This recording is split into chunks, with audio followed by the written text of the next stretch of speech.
Hello and welcome. Give me a second as I get the slide deck up here so we can begin our conversation about the money basics for women over 50. And here we go. We're going to share that and we're going to move right to the first slide. So, first, let me introduce myself. I'm Jenny. I am a no nonsense, shoot from the hip, sit you down. Let's have some hard conversations and talk about where you want to go. Me as your friend, as your sister, etc. I'm here for you. I have been left fearful and uneducated for far too long. And as I divorced back in my 30s, I realized I had to learn a lot of stuff really fast on my feet. Now that I'm in my late 50s, I am a little bit concerned of all the women that I see around me of various ages, some in their 30s, some in their 70s, that don't have the core information that we need in order to master our own money, but worse yet, to prepare for retirement and even understand what that might look like. So with that said, my channel in this presentation, this conversation is about that. So this is financial literacy for beginners. If this is you, you are in the right place. And this is money basics for women over 50. It doesn't have to be over 50. If you're in your 30s and this is all new information for you, welcome. Grab a cup of coffee, sit back, and let's get into it.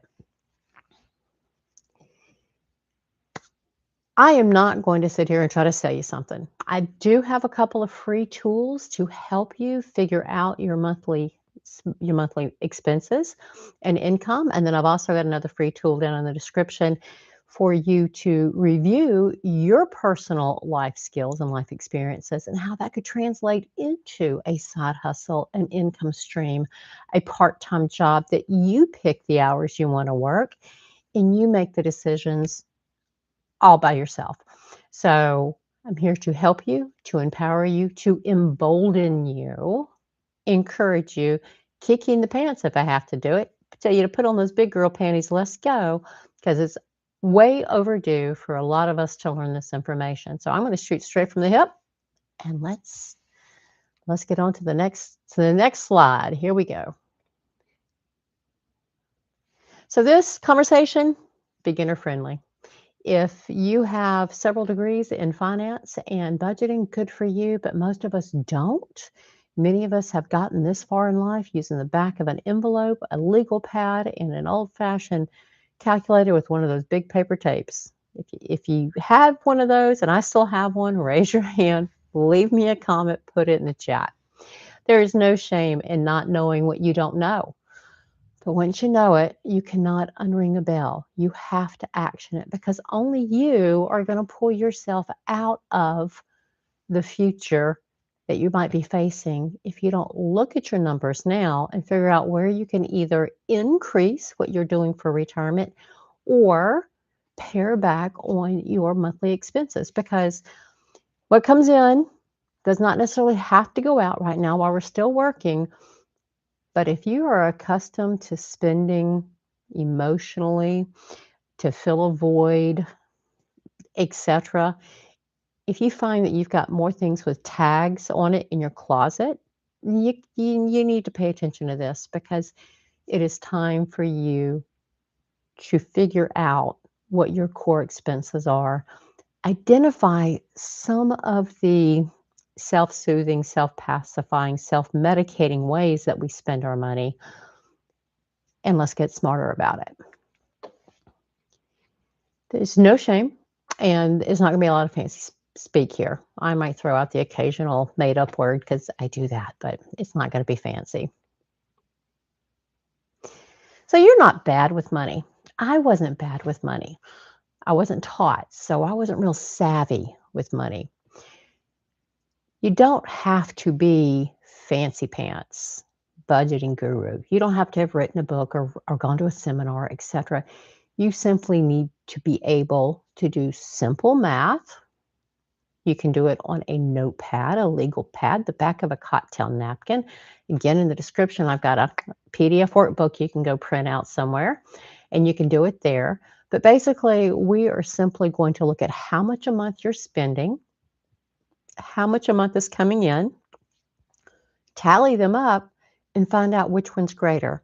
Hopefully, you've got more coming in that's going out. If they're balanced, okay, not scary. But if you find you've got less money coming in than going out, I got a feeling you're probably losing sleep at night. And that's a very uncomfortable place to be. And you don't have to be. You can take control of where you're headed, but only you can steer that car, that boat, or whatever you imagine you're driving away from the disaster that's coming up.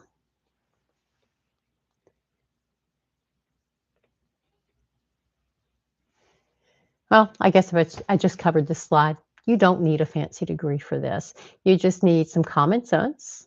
You need some focus, some intention, and you need basically the desire to do better with your money so that you can live your retirement the way you mean it, the way you want to. You may not necessarily have the luxury, and it is a luxury, of being able to quit work entirely. Not all of us, especially Gen Xers, have prepared to the extent to where we will never have to work, period. That's the reality of it. But the good news is, because we're in that position, we're inventing what's called a hybrid retirement. And I say we're inventing it. Well, it's because we're in the spotlight right now, because we're the generation that everybody's looking at, like, how are they going to do it? Can they retire? Can they not? A lot of people are saying we don't have enough money to do it. But hybrid retirement simply means that you can decide how much money you need to make, and then you can dial it back. You don't have to work that full-time job you've been doing for the past 15, 20, 40 years. You can do a side hustle. Maybe you just simply need $300 extra dollars a month. Maybe you become a dog walker. Maybe you're a tutor. There's a lots of income streams that you can figure out what to do with that handout down below. Again, life experiences to income, I believe is what that's called. But hybrid retirement is an emerging real thing. Some of us work for companies who might actually let you do a graduated step down retirement.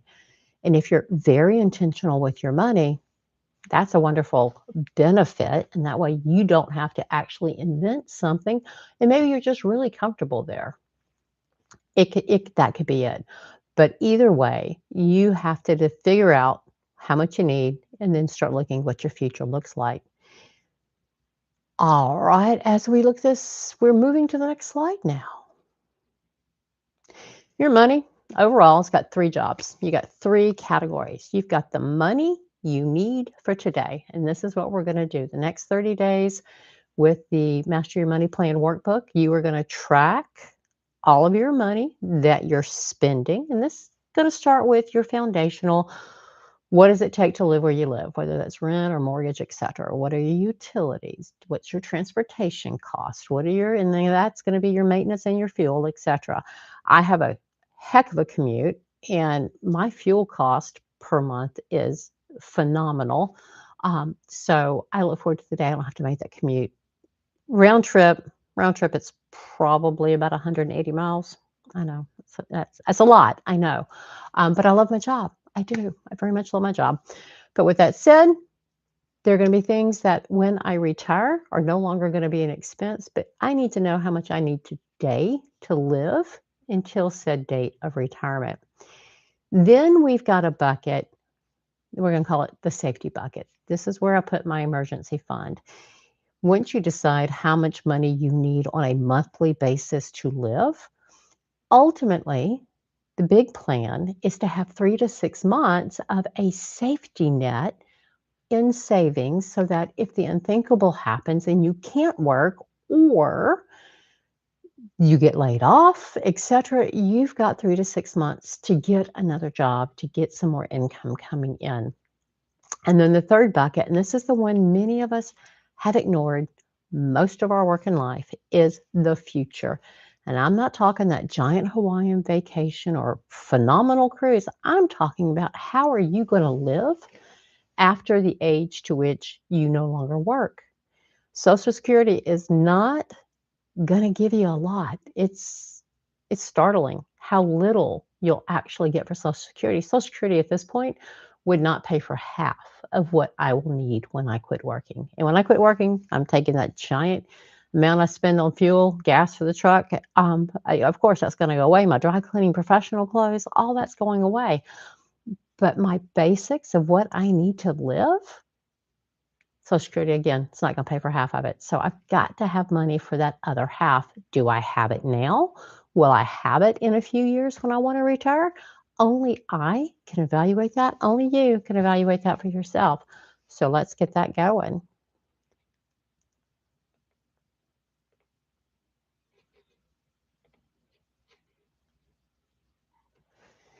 And guessing instead of knowing is going to make you even more gray than we have already started turning. Now, I personally am not turning gray. I've got sparkles. That's the reason I keep my hair light and short. But guessing gives us wrinkles. It makes us uneasy. It steals our sleep. It steals our peace of mind. You have to know. Your clarity, your certainty will happen when you put pen to paper and come up with these numbers. So you have to do this. This is a non-negotiable because if you don't know how much you need every month, you don't know how much you're going to need for every month for the rest of your life. And if your bucket currently is big enough, or you've got to keep adding to it. So quit guessing. You have to know.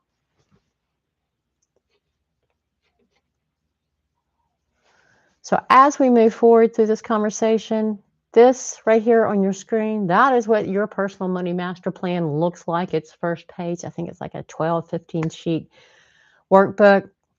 It's going to walk you through it. It's going to let you figure out for yourself what you know every month you have to pay.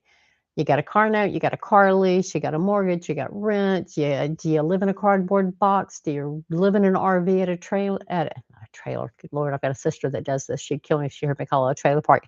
At an RV campground, is that where you live? Um, but regardless, you have to have certain money a month to survive. How much money over and above that do you actually bring in? Now, we all bleed money without fully realizing it. And I'm not here to tell you you can't have that cup of coffee. I'm not here to tell you you can't go and purchase something at your favorite department store, etc. But what I'm telling you is that you have to be in control of that. You need to know every month, and let's break it down to every paycheck. Every paycheck, how much money do you have in your available funds to do something with? And is that something paying off debt? Is that adding to retirement? Or is that stopping and getting that coffee or buying that whatever, etc.? We're grown-ups now. We've been grown-ups a heck of a long time, and it's time that we realize grown-ups do what needs to be done. Our younger selves did what felt good.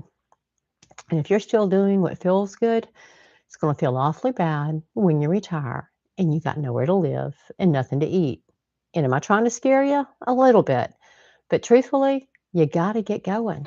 You do. Go and grab this free Master Your Money plan and grab the Life Experience to Income workbook as well while you're down there.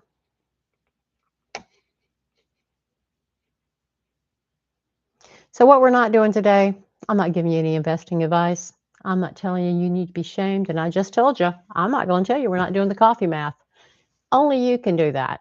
You can take a good hard look of what you need every month. And then you're also going to write down in that workbook where you're spending money. And I want you to track it for a month and be honest with yourself, even if it's cash. Write it down. Do you still have some vices that are left over from back in the day and you just never put them down? I didn't give up smoking until my mid 40s. I did the math on what smoking was costing. This was when it had gone from what used to be a small amount to, oh my God, this administration has just killed us with these taxes. And I didn't want to spend that much money on trying to kill myself anymore. Now, that's been 14 years ago. And yes, I am blessed to say that I have not picked them back up. No shame if you have, because it's a hard something to leave in the past. But I do not miss the amount of money I was spending every week on that habit. And I'm already seeing where my health could have really gone south, where it went north instead, because I dropped it. So there are things that we can all evaluate in our lives that can be gotten rid of, that we should have gotten rid of ages ago, but we know a lot better now. So we have to do better now.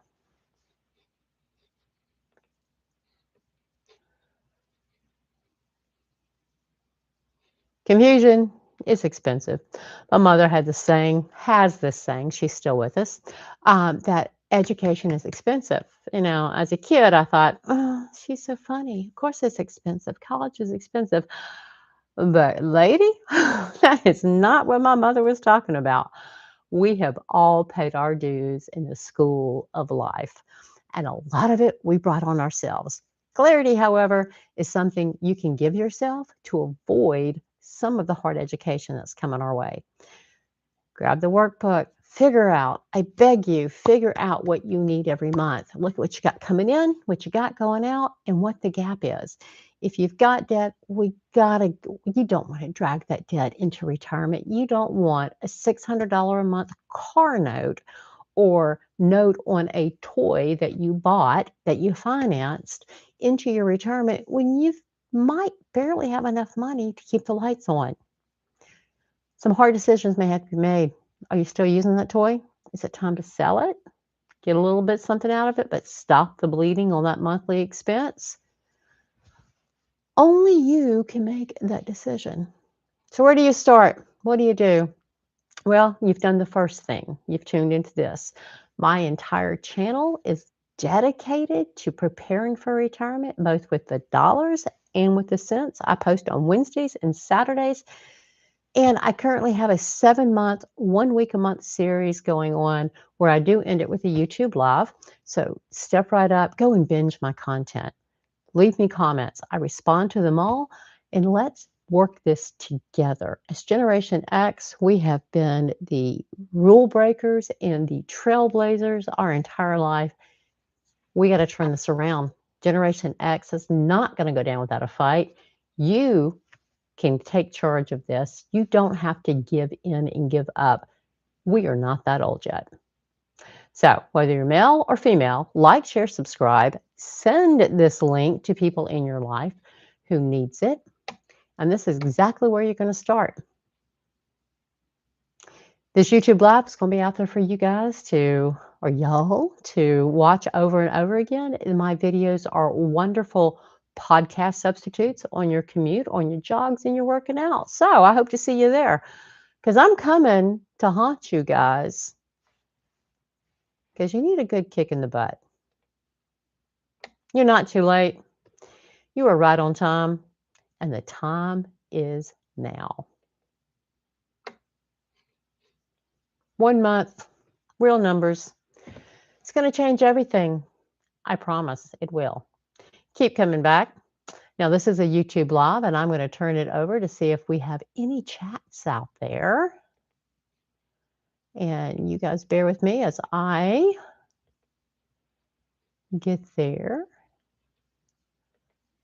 And I see nothing at all going on out there. So I'm not going to sit here and dally and waste your time. Your time is as precious as mine is. I will see y'all soon. I'm going to do a few more of these before my next YouTube Live for the second series in my 7-month series. And so come back. I'll see y'all soon. All right, you guys look at the side of my face now as I come over here and figure out how to end. Okay, we're ending the live now. Kuna Matata. Stop recording.